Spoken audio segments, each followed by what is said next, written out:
Morning, Bucknutters.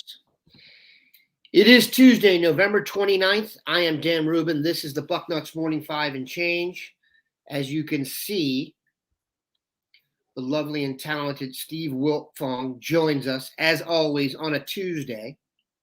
We are a little bit late here. There is recruiting news being passed around. The internet's hot and heavy, and the director of recruiting for 24/7 Sports needs to be available for said information. He is now here. Steve, how goes it? Good morning, Daniel. Doing all right. Doing all right here. How about y'all?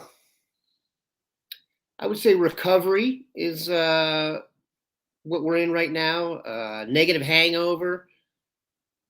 I'm finally ready to watch television with an open mind and not be the channel changer anytime Ohio State comes up. But we will get over that, and we're going to spend the second half of the show without Steve, not drag him into our misery, talking about the game and what comes next, etc. There were a lot of recruits in the house for the game, really a bunch of them, and some really, really good ones. We're going to discuss them today. The class of 2023 obviously coming down the stretch here.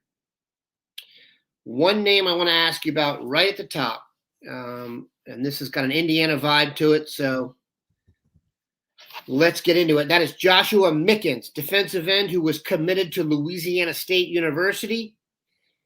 Ohio State liked what they saw of his senior film and made a play and has offered. He visited this weekend and then decommitted from LSU. I have to think right now this is just a formality, and Joshua Mickens will be a Buckeye.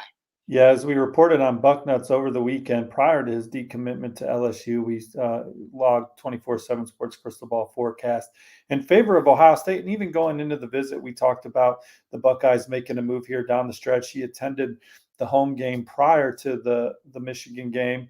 And I think, he loves LSU and loved that coaching staff and the opportunity to play on that stage in the SEC were all exciting factors to him. But I think as it got closer to the early signing period, being closer to home and being closer to family was an important factor, while also not sacrificing the level of football. In Ohio State, they play on a national stage. They have a chance to win the national championship every year. They develop their pass rushers. And I think he's had two great trips to Ohio State. He loved his official visit, and I think Ohio State's the one to beat for him here down the stretch. And this is a young man that's really, what's the word I'm looking for? Is he a sack specialist? Is he a run stopper? So he's a guy that's got a lot of twitch and a lot of upside as an edge player. He's 6'4", 220-pound, three-sport athlete, good basketball player, good shot put and discus thrower. His dad had a cup of coffee in the NFL, played his college football as a running back at Butler, and had a tremendous college career and played in the NFL. And what's his dad's name? Is it Ray? Arnold Mickens. And Josh, he's a guy that's he's a guy that he's been through a lot over the last year or so here. But has kept his eye on his goals and has worked hard for him. He's an extremely dedicated player that has the talent, I think, to be a really good player at Ohio State or wherever he chooses. We like the Buckeyes here down the stretch for him. 43.5 tackles for loss, 18.5 sacks over the last two seasons. So he's been a disruptive player and really a guy that once he focuses in on strength and conditioning and football full time, I think he's got a chance to be a really good player. Got to be a bummer for the LSU staff. That group was in Indiana and probably had their eye on him when he went down there and committed. Once he started talking about the length of the commute, I thought they were in really good shape, and I may be shocked to have anything else happen. Number 2 on the list, and he was here this weekend as well. Is he the biggest recruit left on the board for Ohio State? You can make the argument that is Damon or Damone Wilson.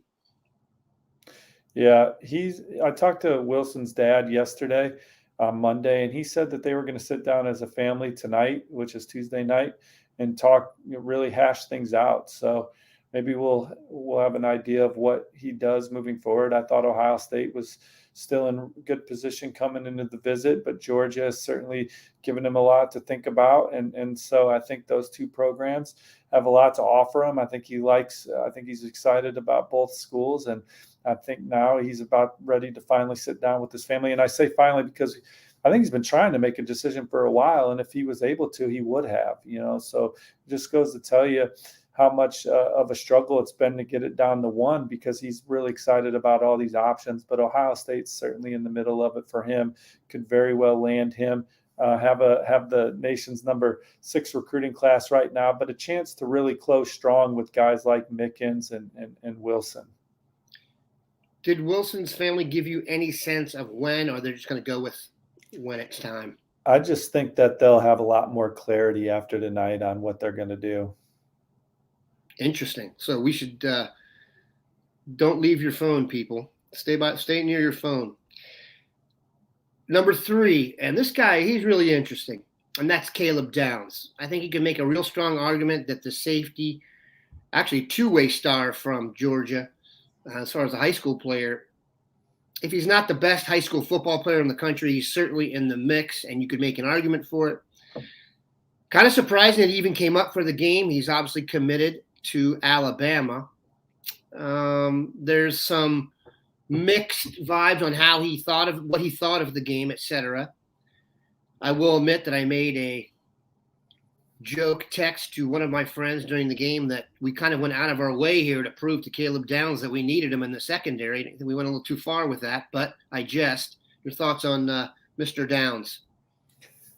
Well, he wanted to get up to Ohio State and see what a game day was like in Columbus. He hadn't done that before, and I think that the atmosphere and pregame festivities blew him away. Obviously, Ohio State didn't get the job done on the field. And talking to his dad, I mean, his dad mentioned how like the whole city of Columbus was hurting after the game, and they could tell.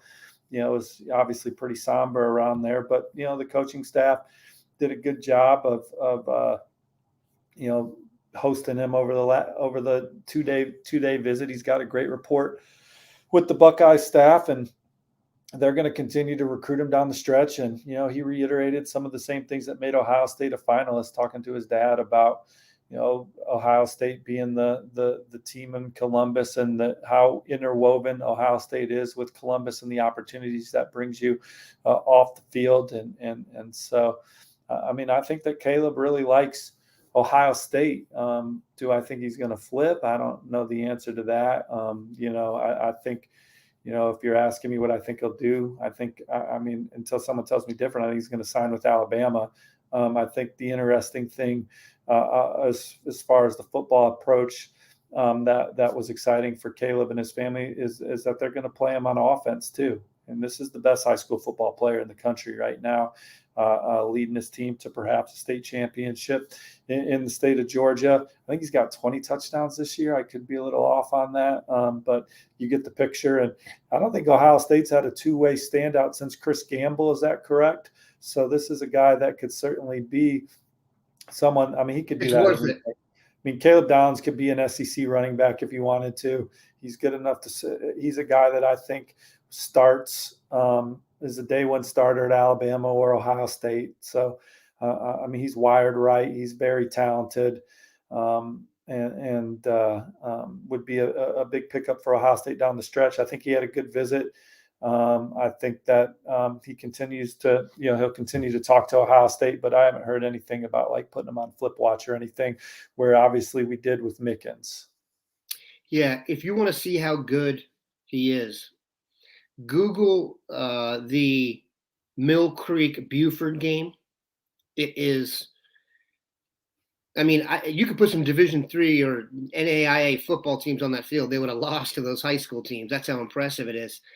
And you also get a chance to see Downs on offense, and the game is close, and you can see they are completely reliant upon him on offense and defense. So that's definitely one to keep an eye on. My guess is with Downs, for him to come to Ohio State, there needs to be some upheaval in the Alabama coaching staff, and someone would have to boogie that he's tight with. I don't have any idea if that's going to happen, but I think what I'm saying is you need something else to happen than what's going on now for him to flip. That's just my vibe.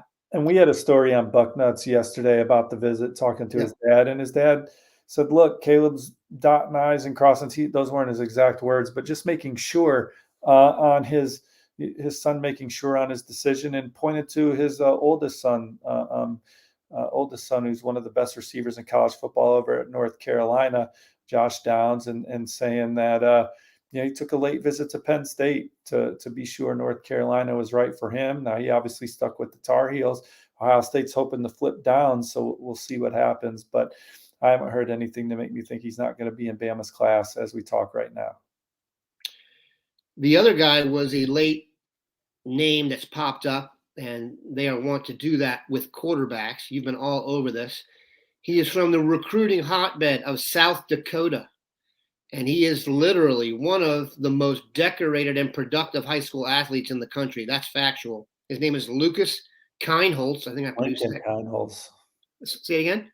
Lincoln Kineholz. Lincoln. Why'd I write Lucas? My son's name is Luke, maybe.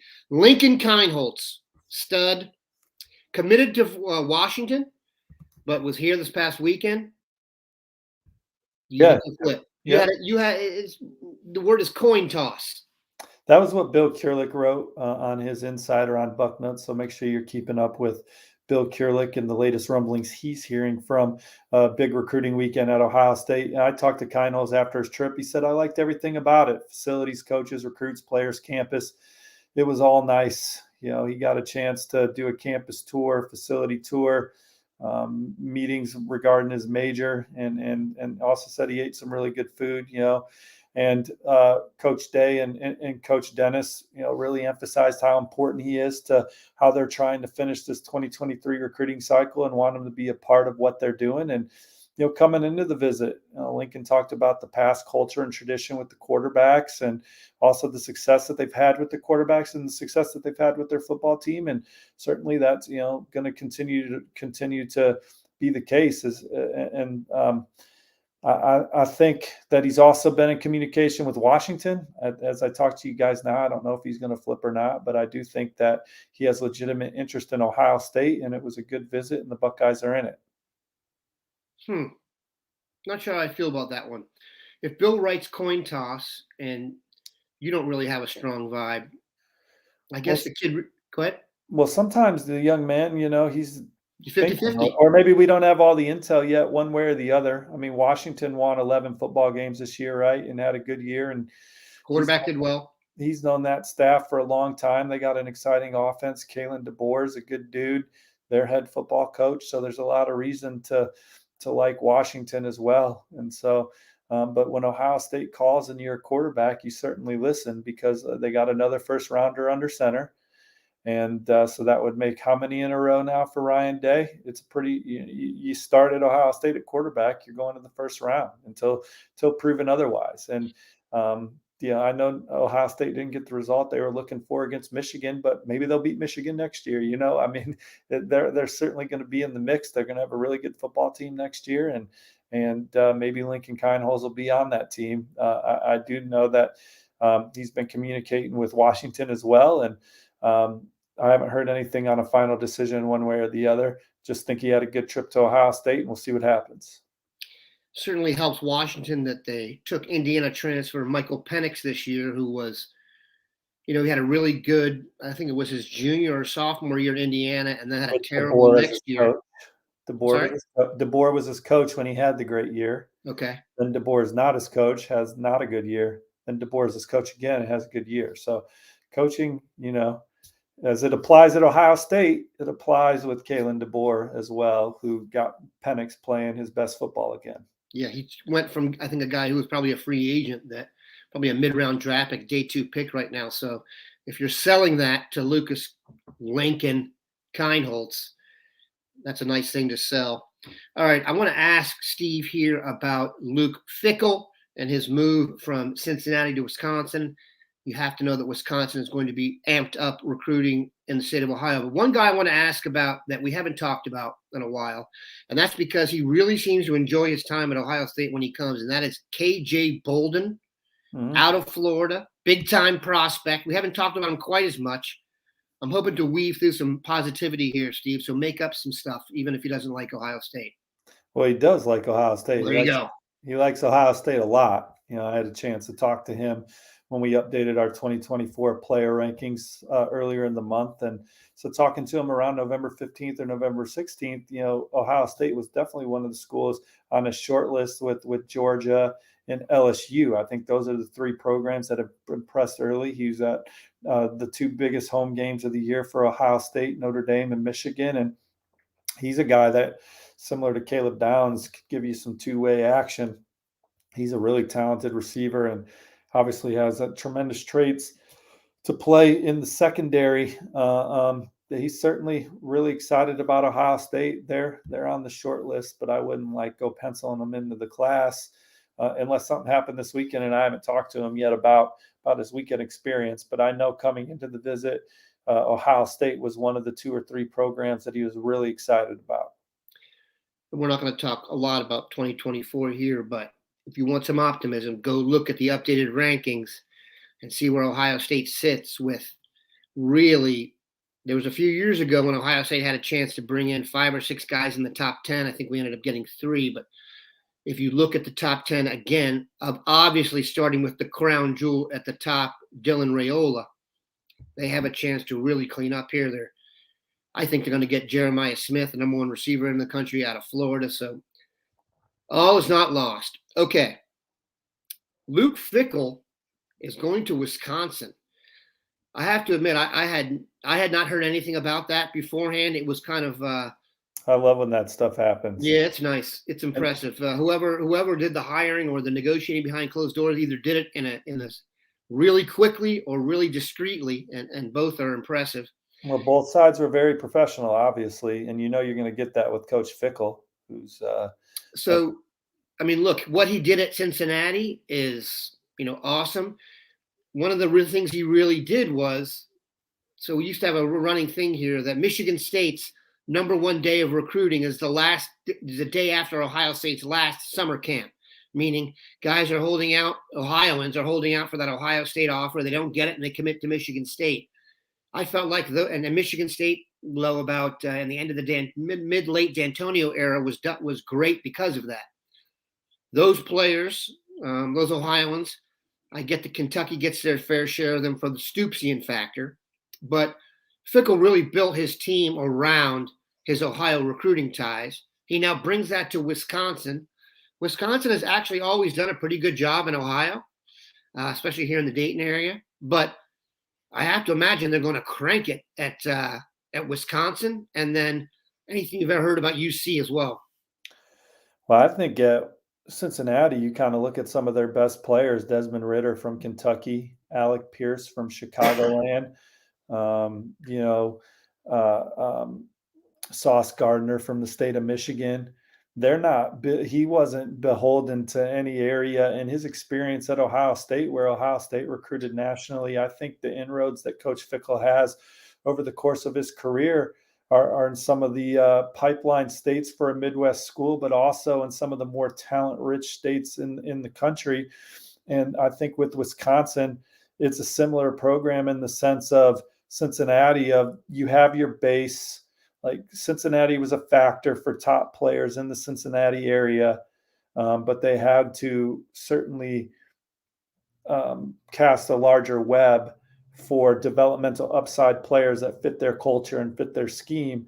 And at Wisconsin, there's going to be a handful of guys that'll be difference makers for that program at Wisconsin. And we've seen it with their walk-ons just as much as guys that they've scholarshiped. So he'll have some guys from in-state that'll help him win the games he wants to win. But I think it's pretty much the same recipe on the recruiting trail at Wisconsin that it was at Cincinnati for him, of just looking for guys that are a little glossed over by the Ohio States and Michigans and Notre Dames of the world, but guys that are capable from an upside trajectory standpoint of being as good, if not better than some of the guys that those 3 schools took. When you have 9 players drafted, that is a credit to evaluation and player development. It is hard as hell to get 9 players drafted. It was the second most in the draft last year. They didn't make the college football playoff just because they ran the table at a group of 5 school. they were very talented and deserved to be there. And I think they showed that with the way that they played against Georgia and Alabama in the Peach Bowl the year prior, and then Alabama in the college football playoff. And so Wisconsin, it's going to be a lot of the same recipe. I was a little surprised that he took the job, honestly. Me too. I thought he had a great job where he was at. But Wisconsin, how exciting is that for them?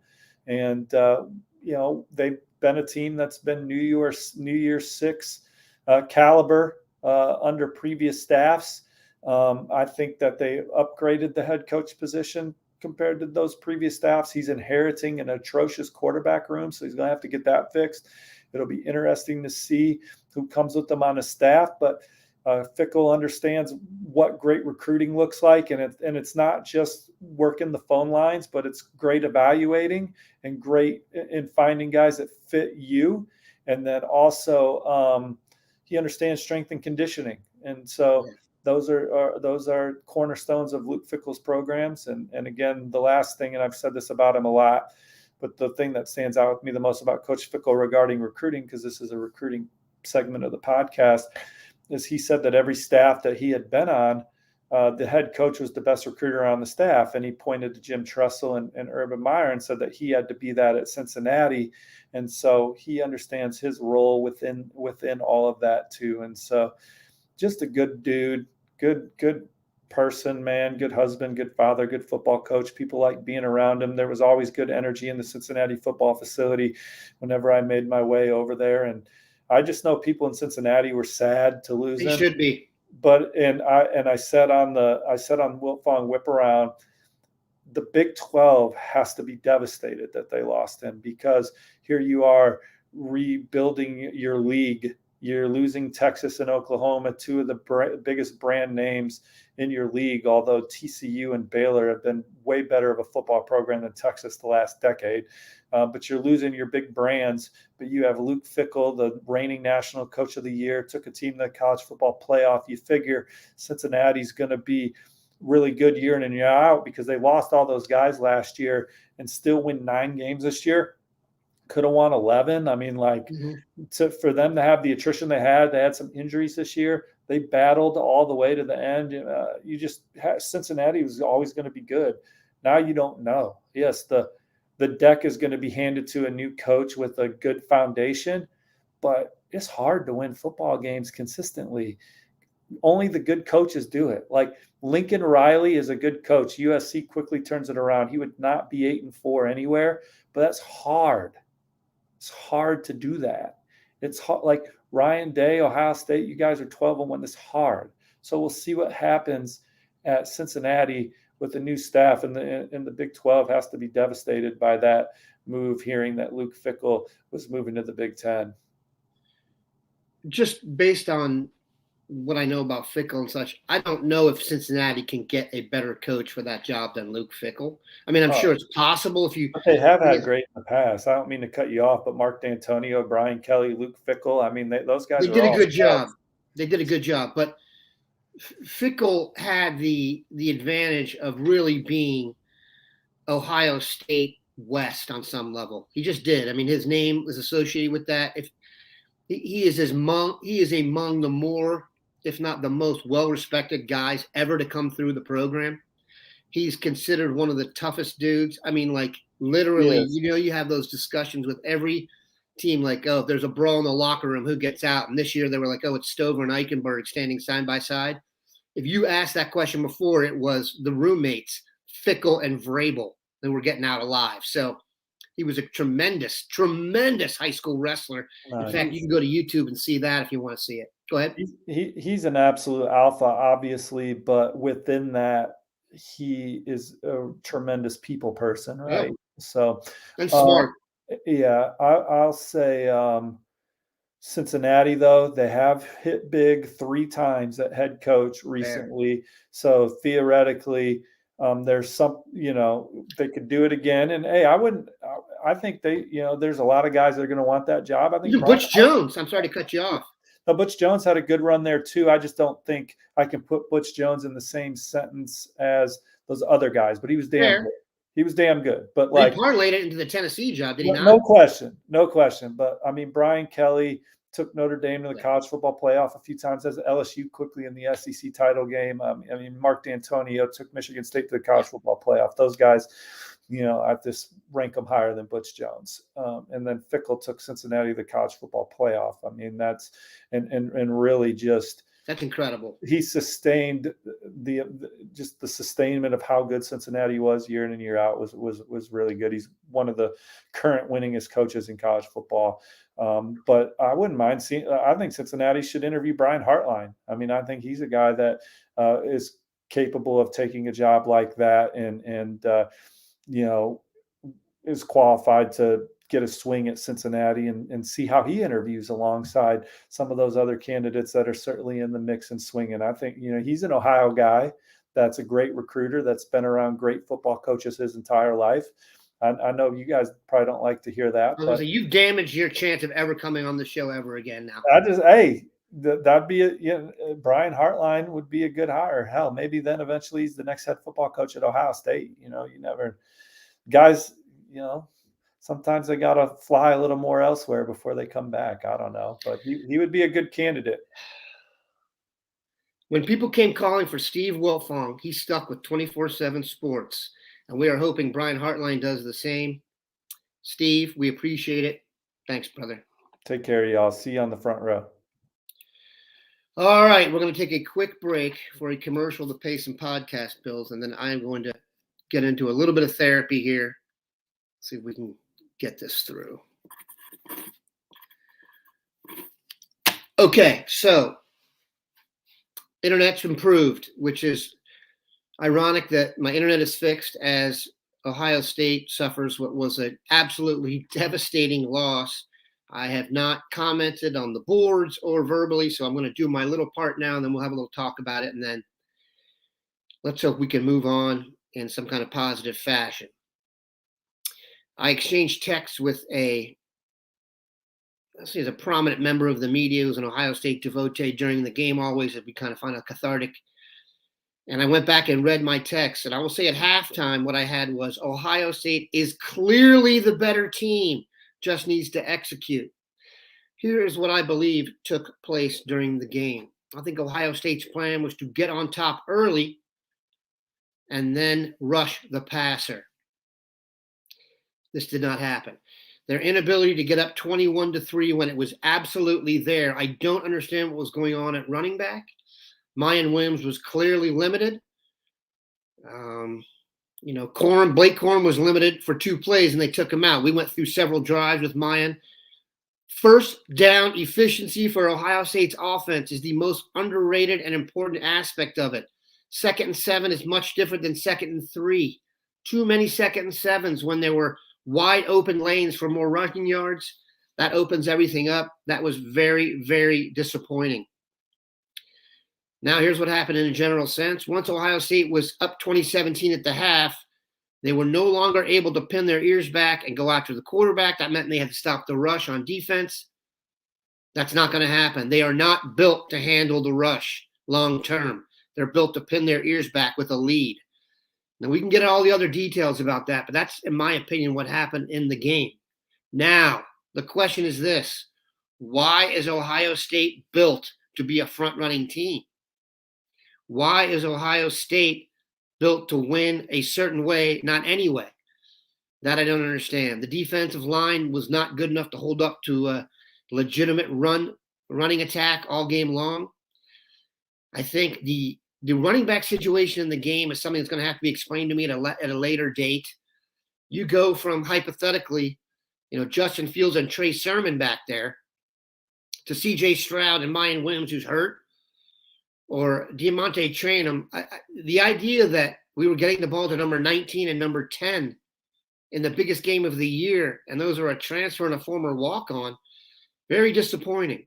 But the idea that Michigan whooped Ohio State and the plan didn't work, that I'm not going to go with. In the beginning of the game, I thought Michigan was teetering on several times, waiting to get run. The other big issue I have is we have no concept of how to hold the edge on defense. That quarterback was not comfortable to start the game. The only way he gets comfortable with his legs. We kept giving up the edge, and that's what happens. So Very, very disappointing game on every level. And then I thought they kind of let go of the rope. You give up a 75 and 85-yard run to a guy who I went to sleep many nights during Donovan Edwards recruiting, or Donovan Jack Edwards recruiting, where I thought he was going to be a Buckeye. Very, very disappointing. So I'm not sure where they go from here.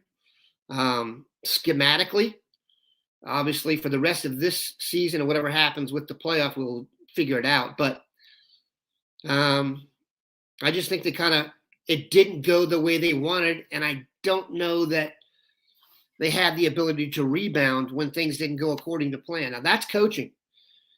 There's talk of how there was a fake punt that was not run. That's coaching.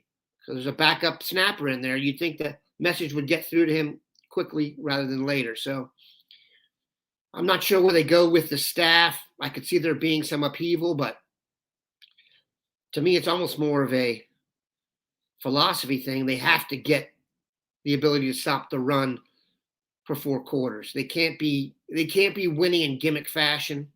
Because what happens is you have a couple drops, you have a couple guys that don't make plays in the first half, and look where you are. Hindsight's 2020, but they were leading at halftime and didn't even play well. So the idea that the gap between Michigan and Ohio State is large or anything like that, I don't buy that. As for the playoff, I think Ohio State's going to be number 5 tonight, and if either TCU or USC loses, they'll be in. I'm not sure there's an argument against it. The Alabama argument is, I think, really just for the internet. They've lost twice and don't have a quality win. As much as you don't have respect for for Penn State, that's a super quality win. So I don't know where we go from here.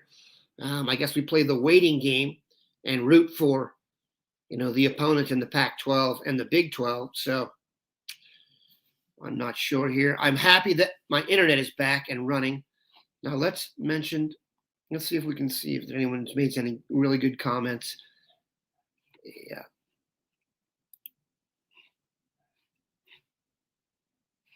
Yeah. You know what? For the most part in the first half, I think I agree with that. I thought the execution was terrible in the first half. They looked nervous. Uncharacteristic mistakes are always a sign of teams being a little bit nervous. And I really don't think Michigan played very well in the first half. And they were, like I said, I think they were waiting to get blown out. And Ohio State just couldn't do it. Just couldn't. You could just feel Michigan's confidence growing with every mistake. And then they just came apart. Yep. Brad's got a good point. We averaged over 5 yards a pop in the first half. Michigan knew it and dropped everybody. It really is a disappointing result. Now, totally fixable because talent is not an issue. So I do understand. Hayden. Cade wasn't mentally in the game. Yeah, Cade Stover, I'm not saying he wasn't mentally in the game. I thought that touchdown pass, he could have ripped that ball out of there. He looked a little slower than usual, but to say he wasn't geeked for the game, I don't think I could say that. So this is the one I really don't understand. David Greenshield. Hayden had 2 carries, Hayden and Chip Mix. So I had expected, based on Mayan being able to play, that it would be Hayden and Mayan. I am a big Dallin Hayden fan. I had a thread up there called the Dallin Hayden Show that I want to see at Northwestern, which we never saw. I'm a fan of his burst. That's that 7 yards instead of 3 on first down. I can't explain it. Something had to have happened in practice. I saw Dave Biddle had a response to this saying there may be issues with Dallin Hayden's ball control in practice, so that Trainum got in there for the game. Man, he must have been awful in practice, because when he hasn't been in the games, he's been fantastic. And the idea of putting a transfer linebacker in at running back for the biggest game of the year when he had no experience on the field, it's not a knock on Chip. It's just that's kind of a bizarre kind of reach into the cupboard approach for Ohio State when you would think they'd have be better planned or be better prepared for a situation like that. I'm seeing on here a lot of complaints about or concerns about transfers. I don't see that happening en masse. Keep in mind, people come to Ohio State to win games, but they also come to make it to the NFL. And Ohio State is still a wonderful proving ground for that. The guys that I could see transferring are ones who maybe didn't have the role here they expected. And that tends to mean you have a guy coming in to back him up. So that is my, this is a good point, Robert Holland. Didn't Chip get like 7 yards per carry, no home runs? I'm not complaining about Chip's play. I just don't understand why he was in there. And he's a nice running back. I mean, it's hard for me to judge the guy on the first X number of carries I've ever seen him have in a real game. The question is, he didn't have many explosive plays. I don't know. Who knows if those were even in his bag. So, look, the other issues on here about some of the commitments we've got out of Ohio guys. Nobody who has committed to Michigan since the game or who visited had an offer from Ohio State. So that looks bad PR-wise. But in actual, practical application, it's not an issue. All right. Not really sure what else there is to say. We appreciate you guys being so steadfast. I'm starting to get some riffraff here on the notes, so it's probably time to boogie. Definitely appreciate you guys stopping by. We'll be here for as long as it takes to get this done. Have a good one, Bucknutters.